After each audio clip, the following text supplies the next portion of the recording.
कहीं घूम आइए, अच्छे अच्छे जगहों पे दर्शन करे आइए, तिरुपति चले जाइए, भगवान विष्णु का दर्शन कर लीजिए, नारायण का दर्शन उड़ीसा में चले जाइए, ऐसी जगहों पे जा सकते हैं।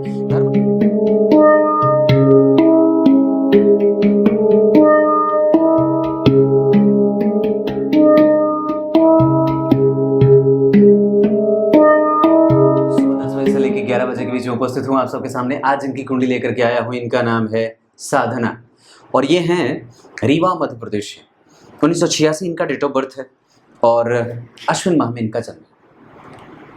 अगर एक बात बताऊं आप लोगों को तो अश्विन माह में जो लोग जन्मे होते हैं वो थोड़े कंफ्यूज होते हैं और जल्दी ही किसी की बातों में आ जाने वाले होते हैं। होते बड़े ही सुंदर होते हैं, देखने में बड़े विलक्षण होते हैं, पर वस्तुतः उनको कई बार अपने ऊपर भरोसा नहीं होता है या कई बार वो जानबूझ करके गलतियां करते रहते हैं और उस गलती से कभी भी सीखने का प्रयास नहीं करते, एक ही गलती को बार बार दोहराते रहते हैं। ऐसी चीज़ें अश्विन माह में जन्मे होने वाले को ऐसे देखने में आती है। चीज़ें सुंदर होगा क्योंकि उस समय भाद्रपद और अश्विन का प्रभाव रहेगा, तो दक्षिणायन में जन्मे होने से आत्मबल कमजोर होता है और कई बार शुभ लक्षणों का प्रभाव कमजोर होता है या शुभता कमजोर होती है।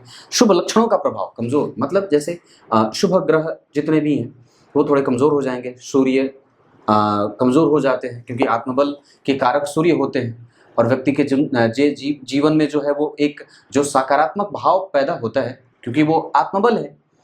तो अगर आत्मबल है तो आपके पास आप सकारात्मक हैं, तो वो कमजोर वो नहीं होने देते। लेकिन इनकी कुंडली में अगर आप देखेंगे तो सूर्य जो है वो रोग भाव में बैठे हैं और दक्षिणायन में भी हो गए। तो इस कारण से जो है वो हमें सबसे पहले ये देख लेना चाहिए कि हमारी कुंडली में सूर्य कैसी स्थिति में है, यानी कि मेरा जन्म जो है वो दक्षिणायन में हुआ है या उत्तरायण में हुआ है। अगर उत्तरायण में हुआ है तो जितने भी कुंडली के शुभग्रह हैं, शुक्र हो गए, गुरु हो गए, बुध हो गए, चंद्रमा हो गए, ये सारे ग्रह जो हैं वो शुभदायी होने लगते हैं, अच्छे परिणाम करने वाले होते हैं। शरद ऋतु में जन्म होने से व्यक्ति खुद के काम के लिए आलसी नहीं होता, आलसी होता है, पर दूसरे के लिए आलसी नहीं होता है। दूसरे के लिए तुरंत तत्पर है, दूसरों को कुछ देना है तुरंत अपना उठा करके दे देगा, पर अपने बारे में कभी विचार नहीं करता है। इस वजह से उसको तकलीफ होती रहती है। कृष्ण पक्ष के चतुर्थी के चंद्रमा शुभग्रह होते हैं। अब ऐसी अवस्था में कि जब चंद्रमा शुभग्रह हो जाएंगे तो व्यक्ति का मन स्टेबल है पर वो अशांत हो सकता है, क्योंकि इनकी कुंडली में जरा गौर करिएगा तो उसके ऊपर शुक्र की दृष्टि है जो इस कुंडली के लिए मारक होते हैं। हालांकि मेष लग्न की कुंडली के लिए मारक नहीं होते, लेकिन उनके ऊपर किसी भी पाप ग्रह का प्रभाव नहीं होने के बावजूद मैं समझता हूं कि फिर भी वो जन्म कुंडली में वर्ग उत्तम होकर के यहाँ पे व्यक्ति दशाओं से प्रभावित हो सकता है। चंद्रमा कमजोर नहीं, चंद्रमा कमजोर नहीं है, दशाओं से प्रभावित हो सकता है। दूसरे नंबर पे अगर आप गौर से देखें तो उस चंद्रमा से सूर्य जो हैं वो षडाष्टक में बैठे हैं, चंद्रमा से छठे बैठे हैं। ये व्यक्ति के जीवन की सबसे एक जो है वो कुंडली की कठिन स्थिति को दिखाने वाली हो सकती है, जहां व्यक्ति के जीवन में माता और पिता असंतुलन में होते हैं या माता और पिता का पक्ष कमजोर हो जाता है। कई बार जातक जो है वो इन सब चीजों से परेशान होता है। चंद्रमा और सूर्य जो है वो परेशान करते हैं और किसी भी व्यक्ति की मृत्यु चंद्रमा के जो है वो प्रभाव क्षेत्र में आने के कारण ही होती है, क्योंकि चंद्रमा ही है जो हमेशा व्यक्ति को प्रभावित करते हैं। कृष्ण पक्ष के चतुर्थी रविवार के जन्म होने से व्यक्ति गेहुए रंग का है, हालांकि गोरा भी होता है। कई बार स्त्रियां जो होती हैं वो बड़ी कट्टर भी हो जाती हैं, क्योंकि वस्तुतः लग्न के अधिपति जो मंगल हैं और लग्न के अधिपति जो मंगल हैं वो नवांश कुंडली में जाकर के देखिए गुरु की राशि में बैठे हैं और चंद्रमा यहाँ भी मेष के ही बैठे हैं, यहाँ भी सिंह के ही बैठे हैं। दोनों जगह वो विषम संख्या की राशि में बैठे हैं और स्त्री जातक की कुंडली में विषम संख्या के चंद्रमा जब हो जाते हैं तो थोड़ी बहुत कटुतापूर्ण या जीवन में समस्याएं या जीवन में मानसिक परेशानी या कई बार वो जो चीज़ उनको मिलनी चाहिए वो हाथ से निकल करके चली जाती है दूसरे के पास और बाद में उसके लिए पश्चाताप करना पड़ता है, चाहे वो धन हो, संपत्ति हो, पैतृक संपत्ति हो, ये सारी चीजें, या दूसरे जो है वो उस धन पे झपट्टा मारने के लिए तैयार होते हैं। ये सारी चीजें भी देखने वाली होती हैं। कृष्ण पक्ष की चतुर्थी के चंद्रमा शुभग्रह है, इस वजह से खुद को भी मैं समझता हूं कि आपके पास धन की समस्या कभी भी नहीं होने वाली है। तो अगर संतोष की प्रवृत्ति है तो उससे संतोष कर लेना चाहिए। आपके साथ धोखा हो सकता है, व्याघात योग में जन्मे हैं, भवकरण भरणी नक्षत्र में जन्मे होने से व्यक्ति जो होता है वो पति के बल को वृद्धि देने वाला होता है, पति के साथ संतुलन बनाने वाला होता है, पति के साथ सहयोग और सहयोगी के भूमिका में नजर आता है। क्षत्रिय वर्ण और मनुष्य गण के होने के कारण आपको खुद पे भरोसा करना चाहिए। किसी दूसरे के धन और किसी दूसरे के प्रभाव में आकर के अपने प्रभावों को कमजोर करने की कोई अवस्था मैं नहीं समझता। इस बात को और भी गहराई से समझते हैं जन्म कुंडली में कैसे। मेष लग्न की कुंडली, ये काल पुरुष की ही कुंडली बनी है। लग्न में 1 नंबर हमेशा लिखा होता है और लग्न के अधिपति देखिए जाकर के जन्म कुंडली में भाग्य भाव में बैठे, भाई रहिए, बहुत अच्छा होता है। क्योंकि लग्न के अधिपति का भाग्य में जाना और भाग्य भाव के अधिपति, ध्यान से देखिए, लग्न के अधिपति का भाग्य में जाना और भाग्य के अधिपति गुरु का लाभ में जाकर के अच्छा हो जाए और फिर नवम भाव पंचम भाव को देख ले।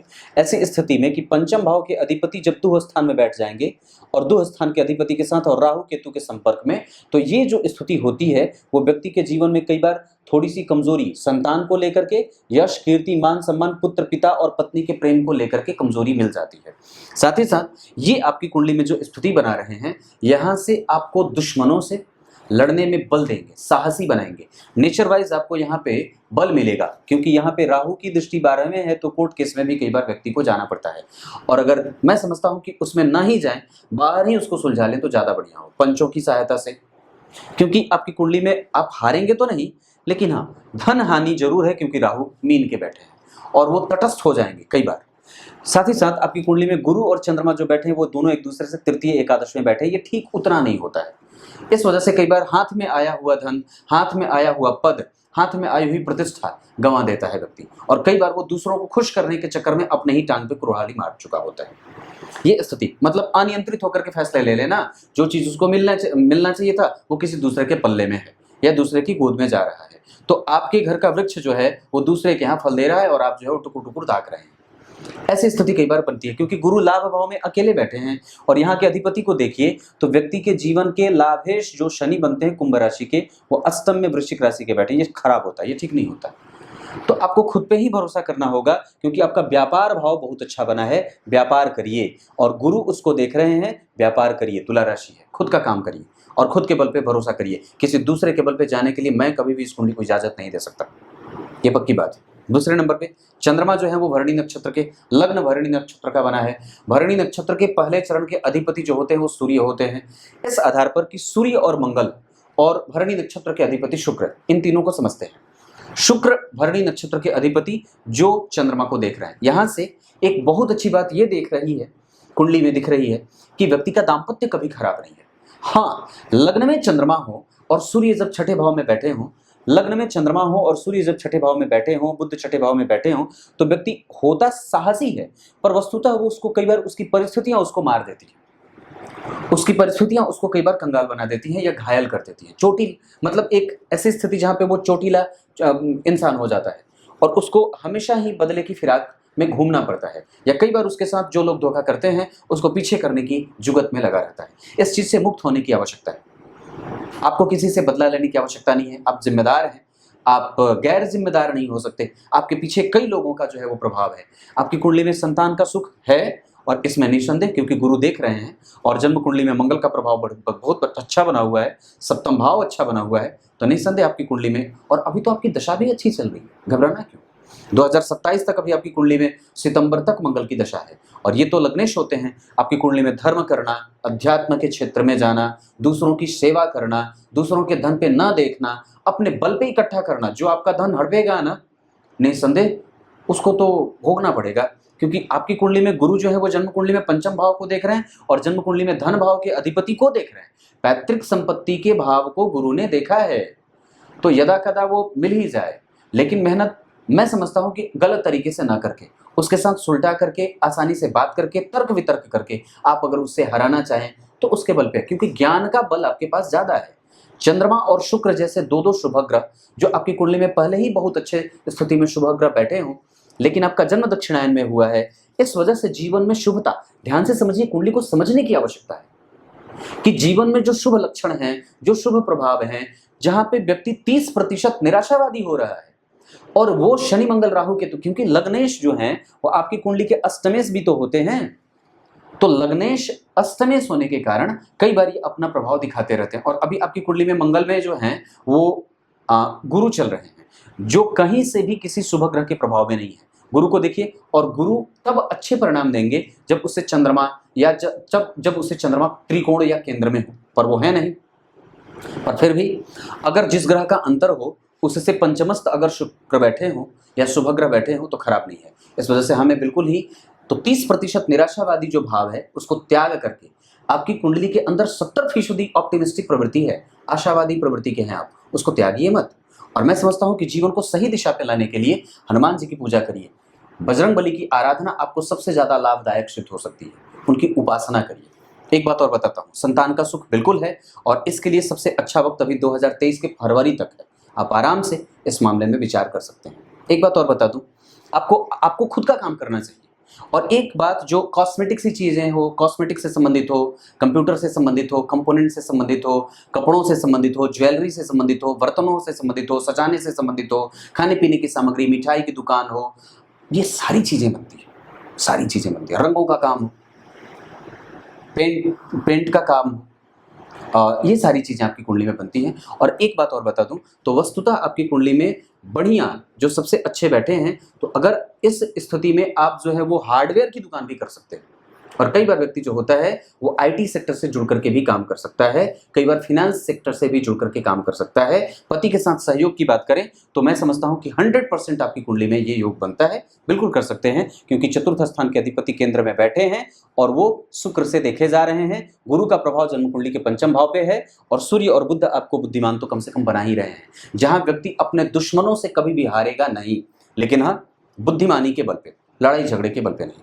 क्योंकि नवांश कुंडली में भी चंद्रमा यहीं बैठे हैं, गुरु का प्रभाव लग्न को देख रहा है, गुरु यहाँ मेष राशि के बैठे हैं, वहां गुरु कुंभ के बैठे थे, वहां से उनकी दृष्टि सिंह राशि पे थी, यहाँ से इनकी दृष्टि सिंह राशि पे है। आप वजनी हैं, अच्छे हैं, व्यक्तित्व अच्छा है और कई बार जिद्दी, तुरंत क्रोध में आ जाती और तुरंत ही मान भी जाती है। और कई बार आपकी जो निराशावादी प्रवृत्ति है वो बहुत लंबे समय तक खींच ले जाती है। क्यों? क्योंकि आपका आत्मबल सूर्य छठे भाव में बैठा है और निस्संदेह आपकी कुंडली में, गौर से समझिएगा, तो पंचम भाव पे शनि की शत्रुकारी दृष्टि पड़ रही है, जहां के अधिपति विचार कौन है? जन्म कुंडली का दूसरा भाव, इस पे शनि की दृष्टि पड़ जा रही है। इस वजह से व्यक्ति कई बार दुखी हो जाता है। और चंद्रमा जन्म कुंडली में, जो आप गौर करिएगा तो आपकी कुंडली में गुरु का प्रभाव यहाँ है, तो ये थोड़ा कमजोर हो जाता है, कम्युनिकेटिव बनाते हैं, भक्ति भाव रहता है, व्यक्ति जो है वो धार्मिक कृत्य करे। गुरु की दशा चल रही है, आप आराम से यात्राएं कर सकते हैं, कहीं घूम आइए, अच्छे अच्छे जगहों पे दर्शन करे आइए, तिरुपति चले जाइए, भगवान विष्णु का दर्शन कर लीजिए, नारायण का दर्शन उड़ीसा में चले जाइए, ऐसी जगहों पे जा सकते हैं। धर्म की यात्रा आपकी कुंडली में अभी मैं समझता हूँ कि 24 के मार्च तक है। कुंडली के योग खराब नहीं है, बस हमें समझ नहीं आ रहा कि हम दरअसल शुरू कहाँ से करें। अपने आप को रीऑर्गेनाइज करिए, अपने आप को री इन्वेंट करिए फिर से, और फिर से एक बार नए जीवन में उत्साह भरने की आवश्यकता है, क्योंकि आप मंगल से प्रभावित हैं। आपके कंधे पे जितना भी बोझ डाला जाएगा आप हारेंगे नहीं। आपने समझा क्या है अपने आप को? आपकी कुंडली में मंगल से प्रभावित है, ये काल पुरुष की कुंडली है, जहां मैं समझता हूं कि व्यक्ति के ऊपर जितना दबाव डाला जाएगा वो व्यक्ति उतना ही मजबूत और प्रखरता से अपने मंजिल को प्राप्त करने वाला हो जाएगा। बिल्कुल ही उदास नहीं होना चाहिए, क्योंकि जन्म कुंडली में जो स्थिति बनी है वो सूर्य आपकी कुंडली में चंद्रमा को देख रहे हैं, ये सबसे अच्छी बात होती है। इस पर मैंने एक कार्यक्रम बनाया था कि जन्म कुंडली के कहीं से भी सूर्य का प्रभाव अगर चंद्रमा को देख रहा होता है तो व्यक्ति यश, कीर्ति, मान सम्मान, पद प्रतिष्ठा, कुल का गौरव बढ़ाने वाला होता है और अपने ही प्रभाव से वो अपने ही पद को वृद्धि में ले जाने वाला होता है। उसको किसी के सहयोग की आवश्यकता नहीं है, क्योंकि आप स्वयं सेनापति हैं। सिर्फ आप राजा से ही सलाह ले सकते हैं, बाकी अन्य किसी की आवश्यकता नहीं है। आपकी कुंडली मेष लग्न की है, जिसके अंतर्गत जो राहु और केतु होते हैं, आपकी कुंडली में राहु 12वें हैं, सेनाएं बाहर हैं, इस वजह से खुद को ही बल देने की आवश्यकता है। राहु केतु सेना होते हैं ना। सूर्य आपकी कुंडली में आत्मबल, वो कमजोर हुआ बैठा है, इस कारण से आप परेशान हैं। और मैं समझता हूं कि इस कुंडली के लिए जो राहु और चंद्रमा का ग्रहण है, आरंभ में थोड़ी बहुत मशक्कत होगी कर्म क्षेत्र में, पर हाँ निस्संदेह यहाँ पे गुरु मंगल बैठे हैं, उससे धन की प्राप्ति भी होगी। यहाँ पे शनि उच्च के बैठे हैं, व्यापार सस्टेन भी करेगा और उसमें आप चपलता से अपना काम भी कर लेंगे। मैं कहा था? शुक्र, सूर्य और मंगल पे था। मंगल की राशि, शुक्र का नक्षत्र, और शुक्र उस नक्षत्र के चरण के अधिपति सूर्य थे। इस वजह से इस कुंडली में सूर्य की दशा, इस कुंडली में शुक्र मारक होने के बावजूद भी कई बार मारक परिणाम नहीं करेंगे, क्योंकि गुरु से देखे जा रहे हैं और आगे शनि और पीछे सूर्य बुध के साथ बैठे हैं। मैं समझता हूं कि सूर्य पापग्रह नहीं होंगे यहाँ पे, इस वजह से यहाँ पे शुक्र को मारक दोष नहीं लगेगा। हाँ, व्यक्ति द्वितीय भाव की कुंडली, द्वितीय भाव के अधिपति अगर जन्म कुंडली में सप्तम में बैठे हों, जैसे शुक्र राशि के अधिपति हुए, वो सप्तम में बैठ गए स्वग्रही होकर के, ऊपर से गुरु की तुला राशि पे दृष्टि पड़ रही है, तो अपना खुद का व्यापार उठा लीजिए। किसी दूसरे के धन पे और किसी दूसरे के धन के प्रभाव में आकर के या उसके लोभ में पड़ करके आप खुद को क्यों परेशान करने का प्रभाव विकसित कर रहे हैं? नहीं करना चाहिए, क्योंकि अभी मंगल है तो उग्रता, व्यग्रता, चंचलता, तीव्रता, ये सब सारी चीजें, क्रूरता, ये सब बढ़ेंगी और इन सब चीजों से व्यक्ति को अग्नि का भय हो, डूबने का खतरा हो, नुकसान हो, घर परिवार में लोगों की मृत्यु हो जाती है, कई बार लोग नुकसान में चले जाते हैं। ये सारी चीजें मंगल की दशा में होती है। हालांकि एक बात और बता दूं, तो आपको इस बात को भी समझने की आवश्यकता है कि आपकी कुंडली में 2020 के बाद से ही आपका मन बिल्कुल विचलित रहा है और उसमें भी मैं अगर समझता हूं तो 2020 के मार्च से, जो कि स्थिति आपकी कुंडली में अभी अगर ये ठीक होगी तो मैं समझता हूं कि 22 के मार्च के बाद अब धीरे धीरे आप ठीक हो जाएंगे और ये स्थिति बदल रही है। क्योंकि आपकी कुंडली में अगर गोचर भी देखता हूं तो गोचर से गुरु का प्रभाव थोड़ा कमजोर है, जो धन की हानि या धन को खर्च करने पे लेके जाता है, लेकिन वो धर्मार्थ खर्च होता है, अच्छी जगह पे खर्च होगा, बुरी जगह पे खर्च नहीं होगा। और शनि जन्म कुंडली में लाभ देने वाले भाव में जा रहे हैं।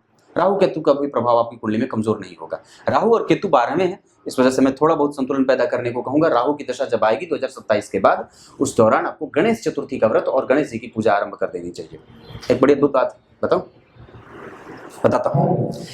लोग जो आपको, मैंने कार्यक्रम में कई बार चीजें बताई हैं, जो उपाय और साधन बताए हैं, उसमें से कई बार जब लोग फोन पे बात करते हैं मुझसे तो ये कहते हैं पंडित जी आप जो कार्यक्रम में कई बार उपाय बताते हैं वो मैंने किया है और मुझे अच्छा लगा है, मेरा मन जो है वो ठीक हुआ है और बहुत सारी चीजें बदलाव भी देखने को मिल रही हैं। कई वर्षों जो कई लोग मुझसे जो है 6 माह 7 माह से जुड़े हैं, तो ये एक अच्छी बात है। और मैं समझता हूँ कि मैं किसी भी तरीके से ऐसे व्यक्ति को इस तरीके से नहीं कहता कि आप ये पूजा करा लो, ये करा लो, वहां जाओ, वहां भागो, ऐसा नहीं कहता।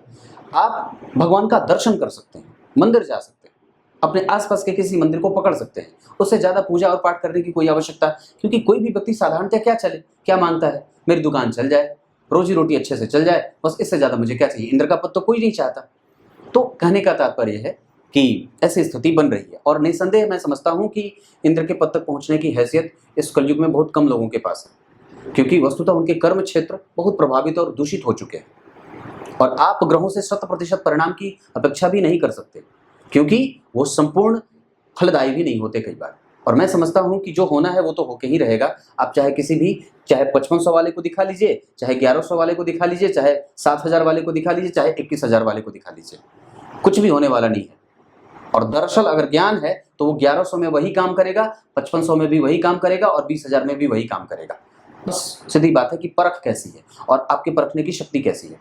तो बस यही बात है। मेरे कहने का मतलब ये है कि मंगल का प्रभाव 12 में, अब मीन राशि को देख रहे हैं जहां राहु पहले से बैठे हैं। मंगल से केंद्र में राहु होने से मंगल की उग्रता बढ़ जाएगी। मंगल का प्रभाव यहाँ पे सामान्य होगा, जो भाई बहनों से कई बार क्लेश और कष्ट दिलवाता है और भाई बहन ही दुश्मन बन जाते हैं। खास करके छोटे भाई और बहन जो होते हैं वही दुश्मन बन जाते हैं। तो मंगल की दशा चल रही है तो ऐसी स्थिति कई बार मंगल की दशा में हो जाती है, तो मंगल की दशा भर व्यक्ति को परेशान होना पड़ता है। मंगल की 8वीं दृष्टि जो है वो जन्म कुंडली में यहाँ नीच की पड़ेगी। इस वजह से कई बार व्यक्ति का मन डवाडोल रहता है, क्योंकि ये मेंटल पीस का भाव है, मानसिक शांति।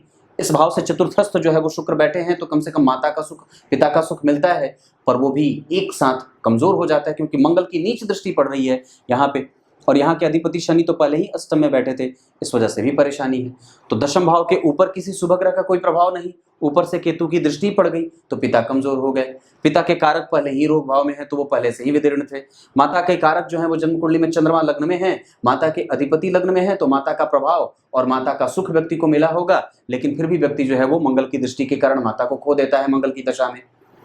ये सारी चीजें ऐसे कॉम्बिनेशन बनती हैं और ऐसे चीजें घटित होती हैं। आप जब समझने लगेंगे तो एक एक पक्ष को बिल्कुल ही आसानी से और सरलता से समझ सकते हैं। सूर्य जन्म कुंडली में उत्तरा फाल्गुनी के बैठे हैं अपने नक्षत्र में, ये बहुत अच्छा है। वो आपको साहस, ढाढ़स, आत्मबल देना चाहते हैं, पर आप विकसित तो करें। चंद्रमा भरणी के, और इस वजह से आपके पास सुंदरता रहेगी, विचारों की लालच रहेगा पाने का कि मुझे ये मिल जाए, मुझे वो मिल जाए। कभी भी वैचारिक जो है वो भाव खत्म ही नहीं होते, मुझे ये चाहिए, मुझे वो चाहिए। ये भाव कभी भी निष्पक्ष नहीं हो पाता है। मंगल जो है वो जन्म कुंडली में उत्तराषाढ़ा के बैठे हैं और सूर्य जो है वो बहुत बढ़िया बैठे नहीं है, इस वजह से मंगल के पास बल कमजोर हो जा रहा है। आपकी कुंडली में बुध जो है वो अस्त हो जा रहे हैं, इस वजह से वो साहस, बल, पराक्रम, धैर्य, उत्साह, ऊर्जा और जो बलिष्ठता होती है वो कमजोर हो जाती है। गणेश जी की पूजा और बजरंगबली की पूजा बनती है। संतान उत्पत्ति के स्तुति योग बन रहे हैं, निस्संदेह आपकी कुंडली में आगे बढ़ने के योग हैं। और बुध के बाद अगर गुरु, तो जन्म कुंडली में वक्री, इस वजह से वो कई बार आपकी कुंडली में यहाँ का भी परिणाम करने लग रहे हैं। इस वजह से कर्म क्षेत्र में जब भी व्यक्ति शुरू करना चाहेगा तब उसको मशक्कत होती है, कई बार दिक्कत होती है, ये बात भी दिख रही है। तो ये गुरु का प्रभाव, गुरु की दृष्टि के बारे में मैंने चर्चा करी, गुरु का प्रभाव है यहाँ पे। आप व्यापार आराम से कर सकते हैं। क्या गुरु आपको आदेश देते हैं कि आप व्यापार करें? तो हाँ, बिल्कुल कर सकते हैं। शुक्र और चंद्रमा केंद्र में है, यहाँ पे जन्म कुंडली में गुरु का प्रभाव है, यहाँ भी गुरु का प्रभाव है, मंगल है। कई बार जो है वो खिन्नता होती है, पर मैं समझता हूँ कि दाम्पत्य की कुंडली बहुत अच्छी है और दाम्पत्य क्षेत्र कभी भी खराब नहीं है, क्योंकि यहाँ पे भी सूर्य उच्च के बैठे हैं। तो कई बार पति जो होता है वो पराक्रमी और उच्च महत्वाकांक्षी होता है, ये बात भी दिख रही है। कितनी सारी चीजें हैं। अब आपको मैं एक बार आपकी कुंडली में कुछ चीजें बता देता हूँ। जैसे आपकी कुंडली में जो सबसे कमजोर भाव बन रहा है वो बन रहा है लग्न का कई बार, और उसके बाद साहस और पराक्रम का भाव, ये थोड़े कमजोर हो रहे हैं। इस वजह से इनको बल देने की आवश्यकता है। जन्म कुंडली में धन भाव के अधिपति स्वग्रही हैं और गुरु धन के कारक से देखे जा रहे हैं, धन योग है। पराक्रम के अधिपति का जन्म कुंडली में अपने भाव से चतुर्थस्थ है और शुभग्रह होकर के बैठा होना ये अच्छा होता है सूर्य जैसे ग्रह के साथ। तो इस वजह से संतान उत्पत्ति में कई बार बाधाएं होती हैं, पर वो एक सामान्य बात है, उस पर बहुत ज़्यादा घबराने की बात नहीं है। चतुर्थ भाव के अधिपति का लग्न में जाना ये व्यक्ति को जीवन में 60वें वर्ष में कई बार ऐसे रोग हो जाते हैं जो कभी खत्म नहीं होते, और कई बार आरंभ जो होता है वो थोड़ा दांतों के रोग से, पेट के रोग से व्यक्ति को पीड़ित करते रहते हैं, ये बात भी दिखती है। पंचम भाव के अधिपति छठे में जाना संतान होने में या कई बार गर्भ कंसीव करने में दिक्कत हो, ऐसी स्थितियां बनती हैं। या कई बार व्यक्ति को जो यश और जो चीज़ें मिलनी होती हैं उससे वो छुटकारा पाना चाहता है, या भावना के आवेग में आकर के, क्योंकि ये प्रेम का भी भाव होता है, इस वजह से कई बार वो नुकसान दे देता है, ये बात बनती है। पर अभी आप 2027 तक चुपचाप अपने काम पे फोकस करिए, इधर उधर कहीं भटकने की आवश्यकता नहीं है। छठे भाव के अधिपति का यहीं बैठना, ब्राह्मणों का पूजक, ब्राह्मणों का कर्ता धर्ता, ब्राह्मणों को दान देने वाला, गाय की सेवा करने वाला, धर्म की सुरक्षा के लिए आगे बढ़ने वाला, धर्मार्थ कृत्य करने वाला, दान की प्रवृत्ति शामिल करने वाला जीवन में, ऐसा होना चाहिए। केतु वहां बैठे हैं तो अनुभव आपके पास है। सप्तम भाव के अधिपति का सप्तम में बैठना, पर अकेले, पर गुरु से दृष्ट, इस वजह से ये प्रभाव अच्छा हो जाएगा। दाम्पत्य कभी टूटे नहीं और दाम्पत्य में रोजगार की स्थिति बनती है, पति पत्नी जुड़ करके बिल्कुल काम कर सकते हैं 100%। अष्टम भाव के अधिपति जन्म कुंडली में मंगल, भाग्य में बैठ करके भाग्य को कमजोर और पिता माता के संबंधों को कमजोर करने वाले, साथ ही साथ यहाँ पे शनि वृश्चिक राशि में बैठे हैं, आयु देंगे पर रोग के साथ, वात जनित समस्या, और कई बार व्यक्ति को बेड रिडन होना पड़ता है बुढ़ापे में, ये स्थिति बनती है। उसकी तीसरी दृष्टि रोजगार में वृद्धि, सातवीं दृष्टि गंभीर, और 10वीं दृष्टि जन्म कुंडली में संतान से कष्ट या संतान से दूरी या संतान से मतभेद, या कई बार व्यक्ति के जीवन में जो पुत्र या पत्नी या भाई या बहन या कुटुंब का सुख, ये थोड़ा प्रभावित होता रहता है। नवम भाव के अधिपति का लाभ में जाना ये अच्छा होता है, ये महाभाग्यशाली योग होगा, महाधनी योग होगा। वहीं दशम भाव के अधिपति का अष्टम में जाना ये कई बार बहुत व्यक्ति से मेहनत करवाता है, या पिता के साथ संबंधों को कमजोर करता है, या पिता का सुख छीन लेता है। और एक बार और बता दूं तो आपकी कुंडली में जो भाग्य भाव के अधिपति हैं, गौर करिएगा, वो शनि से केंद्र में है, और शनि जो होता है वो कुंभ राशि में बैठे हैं। शनि जो होता है वो आइसोलेट करता है, तो कई बार जो पिता का सुख है वो मंगल की दशा में छिन्न भिन्न होता है, ये बात भी समझने वाली है, क्योंकि मंगल है पापग्रह, तो अपना वो काम दिखाएंगे ही दिखाएंगे। विश्वव्यापक बीमारियों के फैलने का भाव नवा भाव होता है, यहाँ पे मंगल स्वयं बैठे हुए हैं, और वहां पे वो मंगल जो जन्म कुंडली में दशम भाव से पीछे बैठे हैं, इस वजह से कई बार पिता का सुख और पिता का उपभोग मंगल की दशा में छीन जाता है। समझ में आ रही होंगी चीजें। वहीं पे अगर दशम भाव की चर्चा करते हैं तो दशम भाव के अधिपति जन्म कुंडली में अष्टम में बैठे हैं, इस कारण से व्यक्ति स्वयं की आयु का भोक्ता होता है और पिता की आयु का हंता होता है, ये बात भी दिखती है। एकादशवें भाव के अधिपति का लाभ में जाना दारिद्र दोष पैदा करता है, देने से बचना चाहिए, क्योंकि अष्टम भाव से वो मंगल केंद्र में भी है, इस कारण से भी ये बात बनती। 12वें भाव के अधिपति का लाभ में जाना और पंचम को देखना, कई बार जो रिकॉग्निशन मिलनी चाहिए वो नहीं मिलता है, और समाज में कई बार व्यक्ति को दब करके रहना पड़ता है, और व्यक्ति को कई बार दूसरों के ऊपर डिपेंडेबल होना पड़ता है। पर इस डिपेंडेंसी से आपको मुक्त होने की आवश्यकता इसी मंगल की दशा में है, जो आपके लिए मुंह बाए खड़ा है कि आओ मेरा स्वागत कर लो और मुझे गले लगा लो। निसंदेह अपना पराक्रम बढ़ाइए, अपना बल बढ़ाइए, बजरंग बली की उपासना करिए। क्लियर है। दशाओं के क्रम में अगर मैं बात कहूँगा तो आपकी कुंडली में जो दशा बन रही है उसके आधार पर कौन सी दशा अच्छी जाएगी, तो इस पर अगर चर्चा करते हैं तो आपकी कुंडली के आधार पर होरा कुंडली में बुध, राहु, चंद्रमा और केतु, इनकी जो स्थिति बन रही है उसके आधार पर ये थोड़े धनदायक तो हैं, पर उतने ही मेहनत भी करवाएंगे। पर मंगल की दशा आपकी कुंडली के लिए और राहु की दशा में मंगल की दशा अच्छी जाएगी और निसंदेह वो आपको संतुलन पैदा करने के लिए आई है, शांति देने के लिए आई है। यात्रा करिए, धर्म करिए, दान करिए, पूजा करिए, पाठ करिए। तो कहाँ भटक रहे हैं, कहाँ जा रहे हैं और किसको सोच करके अपना दिन दुखा रहे हैं और दिन को अपने आप को खराब कर रहे हैं? निसंदेह ये काल धर्म का काल है, क्योंकि लग्नेश धर्म में बैठे हैं। आप हमेशा धर्म करने के लिए आए हैं, दान देने के लिए आए हैं। छोड़ दीजिए, जो गया सो गया, उसके बारे में विचार करने की कोई आवश्यकता नहीं है। उसके बाद मंगल के बाद राहु आएंगे, उस समय थोड़ी परेशानी बढ़ेगी, स्वास्थ्य खराब होगा, उस समय ध्यान देना होगा और उस समय किसी भी लफड़े में मत पड़िएगा, न डालिएगा और उस समय कोई भी कदम बढ़ाने से पहले विचार कर लीजिएगा। क्लियर है? अब आप सोच रहे होंगे पंडित जी अब खत्म करेंगे क्या कार्यक्रम? बात तो बड़ी जल्दी खत्म कर दी पंडित जी ने। अब एक बात बताता हूँ, ये कुंडली संतुलित है पर कमजोर कहाँ हो रही है? क्योंकि कुंडली के दो भाव खाली हैं, दशम और चतुर्थ। ये इस कुंडली के मानसिक स्टेबिलिटी को कमजोर कर रहे हैं और वस्तुतः व्यक्ति माता से निकट बहुत ज्यादा था, पिता से थोड़े कमजोर जरूर थे। पिता से संबंध ये अब जब गौर करें तो चंद्रमा और सूर्य का संबंध ठीक नहीं बना, गुरु और सूर्य का संबंध ठीक नहीं बना, सूर्य और शनि का संबंध ठीक, तृतीय एकादश में। तो इस वजह से इन दोनों में आप जब गौर करेंगे तो जो शनि है, जो आपकी कुंडली के अच्छे नहीं होते हैं, वो लाभ के अधिपति और दशम के अधिपति होकर के आपकी कुंडली में पंचम भाव को खराब कर रहे हैं। हालांकि लाभेश जो है वो पंचम भाव को देखेगा अष्टम भाव में बैठ करके, तो पहले आपके प्रभावों को मिनिमाइज करेगा, बाद में जाकर के वो देते देते देखे जाएगा। शनि की दशा में ऐसी बातें होती हैं, तो मंगल में जब शनि आएंगे तब ऐसा काम हो सकता है। पर मैं समझता हूं कि इस दौरान जितनी ज्यादा हो सके, आपकी राशि जो है वो मेष की है, इस पर ढैया और साढ़े साथी का कोई प्रभाव नहीं है, बल लगा है। बढ़ाइए और आगे बढ़िए, साहस जुटाइए। बजरंग बली की उपासना करने से स्वतः ही आप ऊर्जावान और स्फूर्ति से युक्त हो जाएंगे। क्लियर है? जब कभी भी भवन वगैरह अगर आदि कुछ खरीदना हो, गाड़ी वगैरह खरीदना हो, तो गुरु देख लीजिए, गुरु का अंतर प्रत्यंतर सूक्ष्मांतर। उसके बाद आप सूर्य को देख लीजिए, उसके बाद आप शुक्र को देख लीजिए, उसके बाद आप शनि को भी देख सकते हैं, थोड़े बहुत लेवल पे चंद्रमा को भी देखा जा सकता है। इस कुंडली के लिए रत्न अगर पहनना होगा तो पुखराज पहन सकते हैं, बहुत अच्छा होगा। मंगल भाई मत पहनिएगा, कभी मंगल मत पहनिएगा, क्योंकि उग्रता तो वैसे भी है, निरंतरता जो है वो ऐसे भी है। तो मैं समझता हूं कि पीछे शनि बैठे हैं तो उनका उपभोग थोड़ा कमजोर हो जाएगा। इस वजह से गुरु का रत्न आपको ठीक ठाक लाभ कर सकता है, क्योंकि नवांश कुंडली में भी वो अच्छे बन रहे हैं, दशमांश कुंडली में भी अच्छे बन रहे हैं और हर जगह गुरु आपकी कुंडली में संतान को भी लाभ देंगे, आपके पराक्रम को भी बलवान बनाएंगे। तो गुरु का रत्न आपके लिए सबसे ज्यादा लाभदायक होगा। मंदिर का दर्शन अपने जीवन में शामिल करिए। कुछ इसी तरीके से आज के कार्यक्रम का समापन करते हैं, तब तक के लिए इजाजत दीजिए। कल एक बार फिर से उपस्थित होंगे, शाम का कार्यक्रम जरूर देखिएगा, राहु और केतु से संबंधित है। तब तक के लिए बहुत बहुत नमस्कार।